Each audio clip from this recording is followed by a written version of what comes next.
The Pulse of Spokane is a broad show that showcases many different things in our community, sponsored by Local 29 Firefighters Union, Well Dressed Walrus, and Homes for You.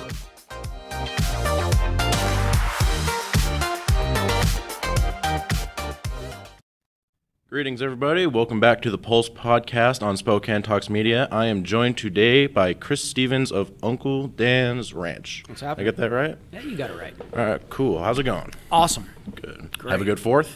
Great 4th. I can't believe the party that was going on over in North Idaho. Oh, really? Holy smokes, man. We had like 2 hours of nothing but just solid fireworks. Oh, I think... it was just boom, boom, boom, boom. Every second was like 5 or 10 explosions you could hear, and it was just constant for 2 hours. It was incredible. It was awesome. It was great to see people get out and say, hey, we're going to have fun no matter what. So... Yeah, COVID will never stop the Americans from celebrating. No. Yeah, I think you'd have to work pretty hard to get us to stop celebrating our independence, so... Yeah, I'm lucky. I can see the fireworks at Dwight from my house, so I just sit at home, look out the big window, and just not leave the house. So I can maintain social distancing while I watch, but it's good to see that people are actually getting out there and there was a lot of activity. It's good to see. It gives you a lot of faith in humanity to know that we're tired of doing this. We want to be out. We're social people. Let's be social. Right. And we can do it as long as we stay safe. So yeah, you can be social. You just gotta kind of you gotta know that there is something going on. You gotta be aware of that. That's all we can ask, man. Always. So Uncle Dan's Ranch, you guys having any issues with COVID? Speaking of which, not really. We maintained full open status. We have made some considerations, for employees that could have the ability to work remotely. We also have, really just a great crew, and everybody communicates. They work together, and everybody gives their opinion, and we found a way to make this work. Being in the food industry and being a very small fish in an extremely large pond, there was no way I would have shut down operations. We would have kept the food supply chain going. Yeah. We're more at risk because of the nature of the category that we serve. It's a very small category in a grocery store. It's not a huge profit category. Yeah. And so any factors that from a small company that affect mainline grocery, you really have to stay plugged into what's going on because they will flush you really fast. Yeah. So, and thankfully for you guys are in the food industry, which is deemed essential. So you guys, had the reason to be able to stay open, because I know a lot of businesses kind of struggled once everything first kind of hit. Have you no struggles at all? Just kind of keep chugging? No struggles at all. In fact, for us, we've actually enjoyed, they called it the Trump bump when Trump got elected. But now I'm calling this the COVID bump. Yeah. And I say that lightly with a heavy heart, and only because I've got friends in the food industry that are on the other side, the restaurant side, that are struggling and have had to find things and get the PPP funds to keep moving and keep open. With Uncle Dan's, we're really fortunate. We haven't had to do that. We had the opportunity to get PPP funds, but we decided not to because we were keeping people employed. As a business owner, I'm like, yeah, if the government's going to give me free interest-free money, why not take it? Yeah. But at the same time, I look at my friends that were struggling and going, that dollar is really there for them. So I made a last-minute decision when we were getting ready to file paperwork to say, hey, we're not going to file the paperwork. We're going to keep everybody employed. Everybody gets paid, and we just keep doing what we're doing and leave that money for the people that really need it.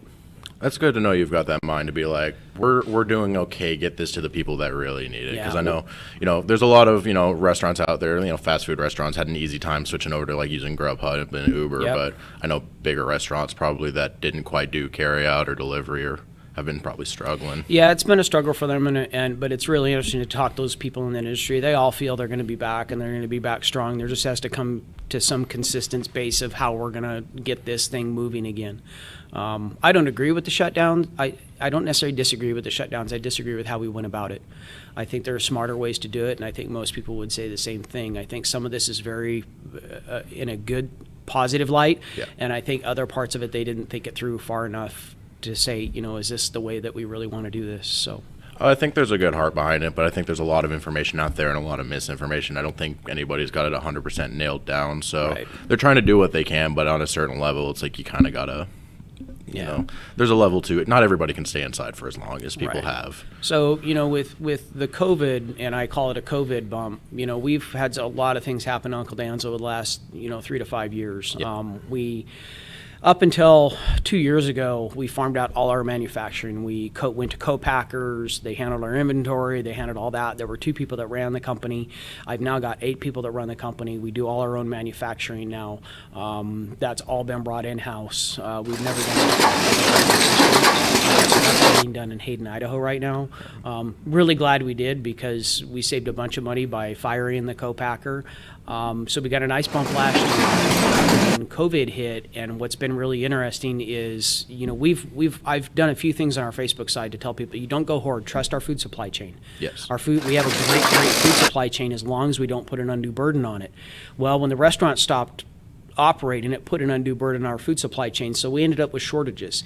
And what was been the biggest boost for Uncle Dan's in consumer trending is that consumers are going into the grocery store. The brand that they buy has been bought out because somebody hoarded it. And so what they're doing is they're buying the next brand to it, or they're buying the cheaper brand.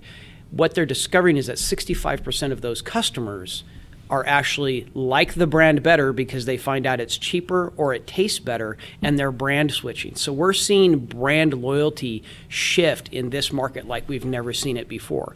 It's been really beneficial for a company like Uncle Dan's. We're showing 18% sales gains on this year so far, whereas most big food is showing 5 to 6%. So I'm outpacing big food sales gains by 3 times, and that makes me feel really good because we've worked really hard to get to this point. Yeah, and I assume we can keep a little lower prices because you keep most of it in-house. Well, we don't really have to do lower price. We're actually, technically, we're a little bit more on the shelf, but what most of our customers don't realize is our product makes twice what the competitor product does. Okay. So it might be 10 cents more on the shelf, but it makes twice the amount of product that the competitor product does. Okay. Okay. A little more concentrated. A little more volume, and just better. We're not big food. No. We're a small guy. We got to do bigger and better job of delivering the product than the big conglomerates do. And in our case, it'd be Hidden Valley Ranch, who owns the HVR label or Hidden Valley label.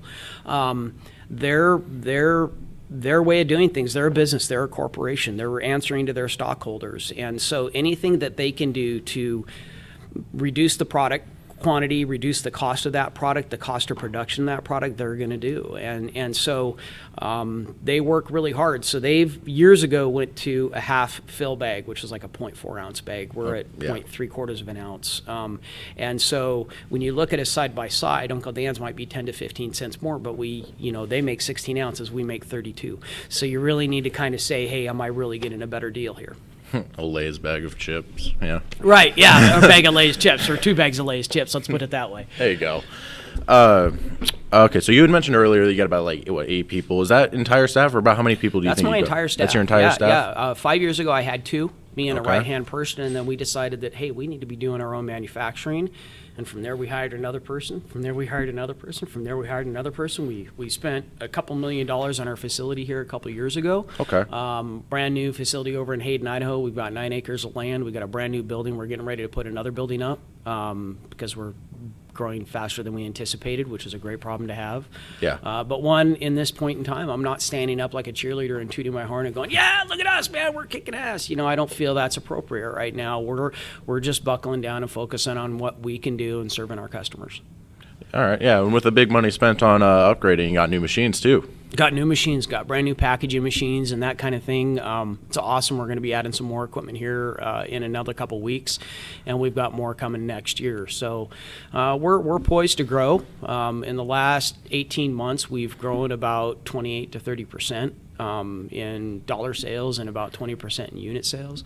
So that makes me really happy. We've been working really, really hard, and now we're getting ready to make some other big moves that'll move us into the next generation and make Uncle Dan's even bigger and better in the next 50 years.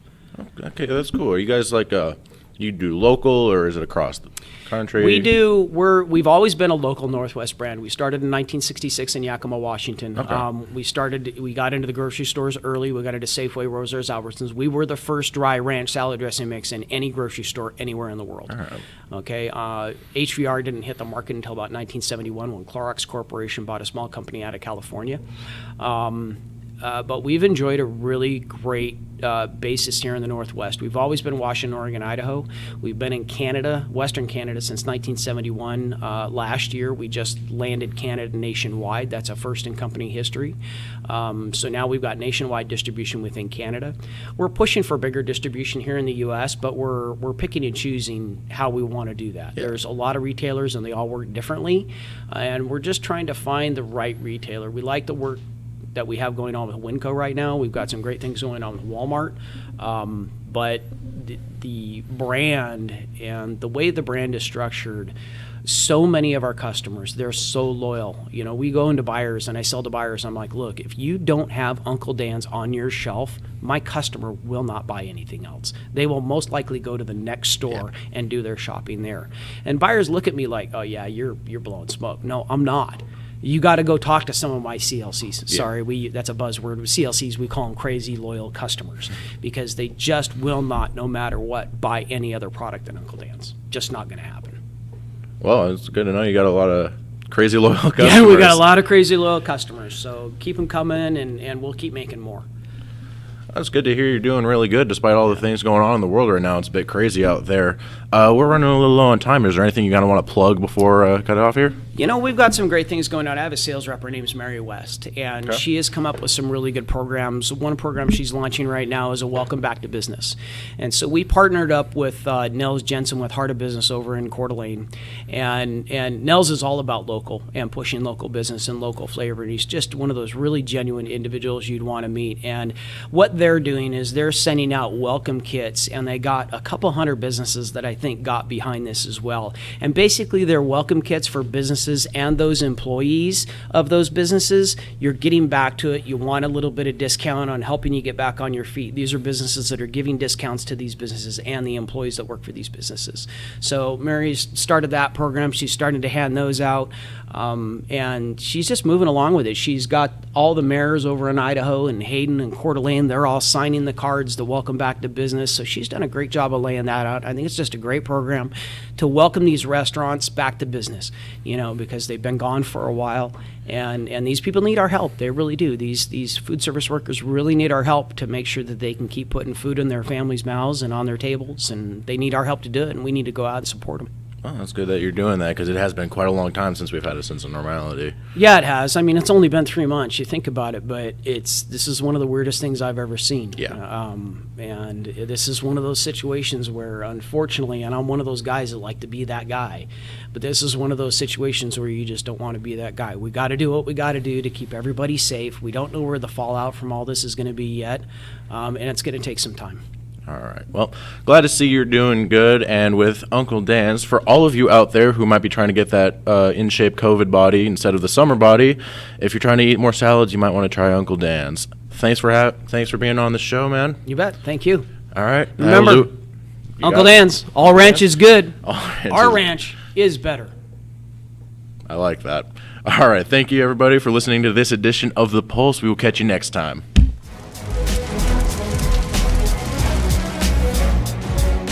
This is Looms Day in Spokane. We got about 40 firefighters and their friends and family handing out 40,000 cups of water as the day goes by. It's a very good opportunity to see the public and support them and help them out and cheer them on during Blooms Day. It's one of the best things about Spokane is that we have these major events and the whole community comes together not just to participate but to volunteer and show that they really care about our city and making our city look great. This type of an event really is emblematic of Spokane because so many people get involved.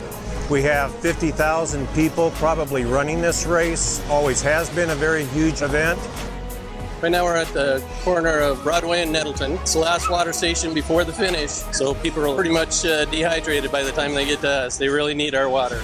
The water stations are a vital part, especially on warm days like today. It's real important that we have the volunteers to help with that. Without the volunteers, Blooms Day wouldn't exist. All up and down the course, there are people that are involved in this celebration. It really is a celebration of what Spokane's all about.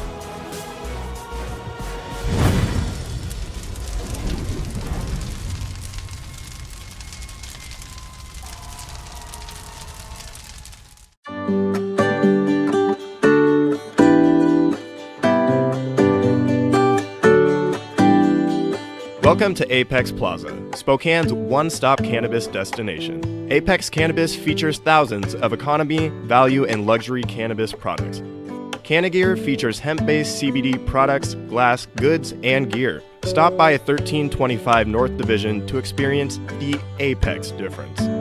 This product has intoxicating effects and may be habit-forming. Marijuana can impair concentration, coordination, and judgment. Do not operate a vehicle or machinery under the influence of this drug. There may be health risk associated with the consumption of this product. For use only by adults 21 and older. Keep out of the reach of children. The economy is getting stronger. Banks are lending again, and interest rates are at historic lows. Now is a great time to buy your dream home. The caring and knowledgeable professionals at Homes for You have been helping people just like you for over 20 years. They take the time to listen to what you want and will help you find just the right home in Washington or Idaho. Real estate is what we do at Homes for You, 928-5782, or visit online at homes4uspokane.com. Thanks for watching. Ask the host a question, recommend a guest, or check out any of our other programs on Facebook, YouTube, Twitter, Apple Podcasts, Spotify, or SpokaneTalksMedia.com. Sponsored by Local 29 Firefighters Union, Well Dressed Walrus, and Homes for You.